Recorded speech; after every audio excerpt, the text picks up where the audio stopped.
Se você chegar com as propostas do reino dos céus, para um judeu é o quê?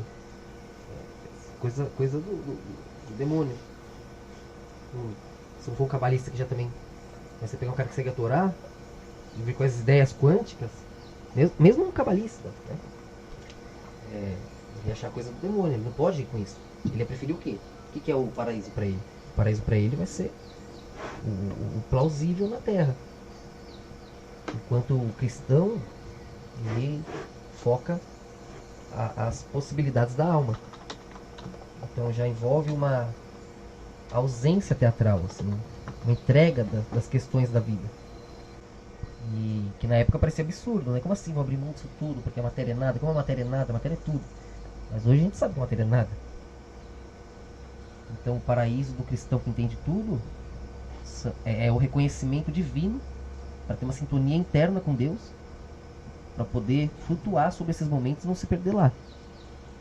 Agora, alguém que é preso em si, nas suas tradições, já por um propósito divino, ele tem que defender aquilo que foi prometido, aquilo que foi esperado. Um bom judeu, por assim dizer, como Afonso está sendo, até melhor que os rabinos lá, ele não está indo atrás da cabala, ele não está indo atrás do conhecimento. Porque a Bíblia ensinou que era necessário entender para entender a salvação, entender a vida. Que Deus não quis revelar, ele vai ficar caçando. Então ele está sendo um melhor judeu que muito judeu. Então ele é um excelente judeu, Afonso. Mas um terrível cristão. Não terrível, mas um cristão mediano. Deixa eu beber água, minha boca tá seca. Ele não consegue, eu percebo que ele não consegue compreender as questões quânticas, né? Por mais que ele seja da área da ciência, né? E fala do campo magnético e tudo mais, na hora dele fazer essas observações quânticas, ele fica binarizando, né? Igual ele fez aí com o lance da Israel. E para provar Israel ele usou o tempo inteiro no Egito, tanto que ele falou que o Egito seria tipo uma âncora da Bíblia, né? Então o que acontece? A gente já explicou o negócio do ouro de Ofir lá, de Salomão, as conexões aqui.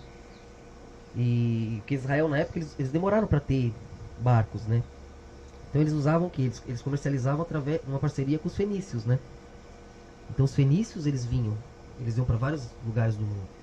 E aí você vai pegar lá, tem a questão da Pedra da Gávea, tem lá escrito em algumas coisas. Paulo Cocos foi lá, né? Então aí tem uma discussão acadêmica aí, né? Porque tá escrito, eles falam de fenícios, né? Mas aí tem historiador que contesta, falando como eles podem se chamar de fenícios se fenício foi um apelido que os gregos que deram, né? Eles não se chamavam de fenícios. Então como que eles vão falar deles mesmos assim? Então a Pedra da Gávea já fica meio caindo em descrédito, né? A academia não aceita muito assim, por causa disso. Mas na Paraíba tem uma que é mais tensa, que aí tá em discussão ainda. Tem um cara de Harvard que defende, outro de lá também fodão que fala que é falso. Mas também seria os fenícios, né? Mas de qualquer jeito tem muitas evidências, assim. E ainda dentro desse sentido, os evangélicos defendem isso, né? Essas questões. Para provar que aqui é a terra prometida. Mas eles estão certos e errados ao mesmo tempo, porque eles estão confundindo o reino da terra, a promessa dos judeus, e o reino dos céus, a promessa do cristão. E da igreja.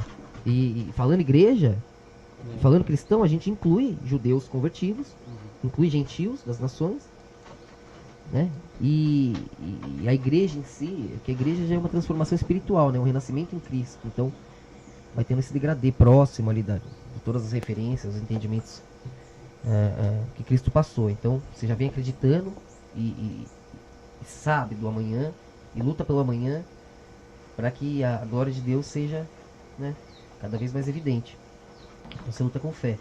Outros povos, por exemplo, você pega outros que não creem em Cristo da mesma maneira que o cristão já essencialmente, ele vai ficar combatendo até ser inevitável. E já, teoricamente, já seria inevitável. Você pega um rabino antigamente, vê um rebelde doido que morreu, vai falar que era o Messias? Não, você dá pra entender que o rabino não acreditava.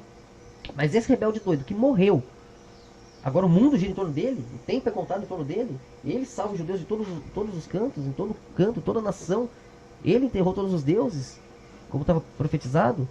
Quando ele foi rejeitado, 70 anos depois caiu o templo. Até agora os judeus estão... Quer dizer, tudo se cumpriu e aquele rebelde louco que morreu, então agora o judeu duvidar já é tolice. Ele só duvida porque ele tem que defender os rabinos que eles idolatram. Porque para ele falar, puta, talvez Cristo seja o Messias, ele vai ter que rir da cara dos rabinos, falar que os rabinos estavam errados. E a lealdade tradicional deles, a honra deles não vai deixar isso. Porque eles vão estar falando que judeus não eram e que O cara que foi pro lado dos gentios é. Mas de qualquer forma, eles estão defendendo a si mesmos ou a Deus, né? É o que a gente estava falando ontem. Então, o que o Afonso não entendeu, de uma forma até... Qualquer evangélico que ficou um tempinho na igreja vai falar o que você está fazendo. Então temos O que você está falando? É. Claro, depende também da tradição e tal. Tem gente que ainda mistura essas duas coisas, assim. Acha que os judeus foram rejeitados porque traíram Deus, e agora tem uma nova aliança no lugar deles, que é a igreja. E não é bem isso, né? São promessas diferentes, são fases diferentes da humanidade. E um judeu que quer cumprir o prometido, um judeu que espera o prometido, que espera um paraíso, como seus antepassados tiveram, ou como esperavam ter, ele vai querer o que? Está em Israel, ele vai querer estar cumprindo a Torá. E estar em Israel cumprindo a Torá, esse paraíso deles, não vai incluir a internet, não vai incluir as tecnologias, a modernidade, o quântico, a vivência de momentos de forma experimental, quase como se estivesse incorporando toros separados. Então, é porque eles têm que se isolar do resto. Eles não vão entrar nas outras toras, porque isso para eles é um absurdo. Então o paraíso deles, a terra prometida deles, ter Israel daquela maneira plena para eles, tá ali dentro daquele livro. E caramba, agora os judeus do mundo inteiro voltaram para cá. Todas as tribos se encontraram aqui. Estamos de volta aqui. E a terra prometida está aqui pra gente. A gente está seguro, protegido pelo mundo. A gente pode cumprir nossas leis em paz, sabe? E aí essa passagem numa terra maravilhosa, né? Que o mundo inteiro gostaria.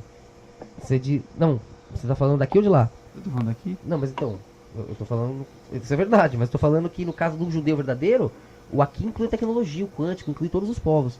Eu tô falando de Israel lá. Então, no caso do povo, de um judeu verdadeiro, ele não vai querer estar aqui, porque aqui inclui muitas nações, muitas coisas, entendeu? Os 144 mil, sim. Aqueles que vão fazer a ponte, sim. Pô, entendi Deus, entendi a plenitude de Deus. Entendi essa terra maravilhosa que é aqui, a terra prometida no sentido quântico. O céu tem todas as terras prometidas que pudessem ser prometidas, porque nós entendemos o que faz o tecido que a gente interpreta. Então aí a terra prometida, nossa, virou uma coisa mínima. Você tem que entender Deus, porque Deus mesmo já não tem aquela barganha para você mais, né? No sentido de, opa, agora estamos juntos. Ao mesmo tempo que Deus não tem aquela barganha de, agora você vai oferecer o quê? Já que tudo é poeira cósmica, tudo é plausível de cognição, eu transformo e vejo. Ao mesmo tempo, também, isso pode te dar uma carta na manga, mas também te ferra. Fala, então tá bom, também você quer o quê? Aliás, você é o quê?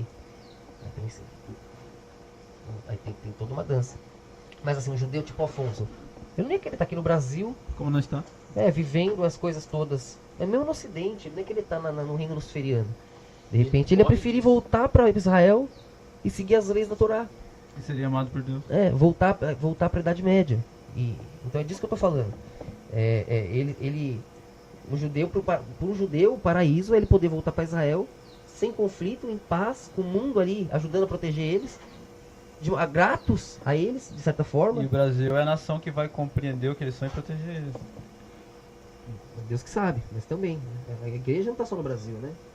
Eu não estou me comprometendo, não quero me comprometer. Sim. Deus que sabe. Se eles forem o que eles são, o mundo vão os reconhecer pelo que eles são. Mas se eu quisesse profetizar, eu virava profeta e saía por aí pregando. Sim, mas a lógica é que se eles amar a Deus e vão ser reconhecidos por Deus como os representantes de Deus e vão ser... Mas se é o Brasil que vai proteger eles, ou se nesse tempo o Brasil vai ser a América toda e já vai ter outro nome, eu não sei o que é o Brasil. Tem os brasileiros, tem o nosso povo, que vão além do Brasil, tem a cristandade, tem a igreja. O Brasil não define meu povo. Não tem nada a ver com lusitanismo também. Define o teu? Não define, nem o português, nem o espanhol, nem nada. A cristandade está além das nações. Nações é para a terra. E a terra tá antes do cristão. O cristão não tem esse apego. Porque a cristandade deságua aqui, né? Eu vejo alguns gringos aprendem a falar português e amam o Brasil de uma maneira tão intensa e fazem um monte de brasileiro amar o Brasil através das palavras, dos olhares do gringo.